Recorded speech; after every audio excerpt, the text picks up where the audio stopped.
ब्रह्मचर्य सिर्फ शादी न करने या सेक्स से दूर रहने का नाम नहीं है। अब सवाल है, ब्रह्मचर्य क्या है?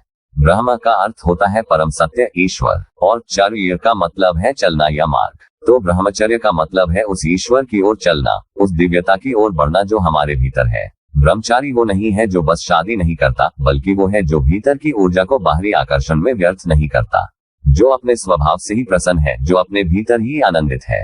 आपने महसूस किया होगा, जब आप सच्चे अर्थों में प्रसन्न होते हैं तो किसी चीज की जरूरत नहीं होती। खाना ना भी मिले, नींद ना भी आए, तब भी सब कुछ ठीक लगता है। लेकिन जब आप नाखुश होते हैं तो सब कुछ गलत लगता है और आप हर चीज से शिकायत करते हैं। यही कारण है कि जब आप भीतर से आनंदित होते हैं तब आप सबसे ज्यादा मुक्त होते हैं। ब्रह्मचर्य का अर्थ है उस स्थिति तक पहुंचना जहां आपका आनंद किसी और पर निर्भर नहीं होता। और यह केवल सन्यासियों के लिए नहीं है, आप गृहस्थ होकर भी ब्रह्मचारी हो सकते हैं, अगर आप अपने स्वभाव से ही आनंदित हैं।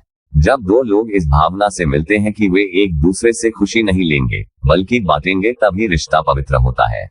ब्रह्मचर्य सिर्फ एक व्रत नहीं, एक प्रक्रिया है, एक साधना है, जहां आप अपने भीतर की ऊर्जा को बचाकर उसे ऊर्ध्वगामी बनाकर ईश्वर की ओर मोड़ते हैं।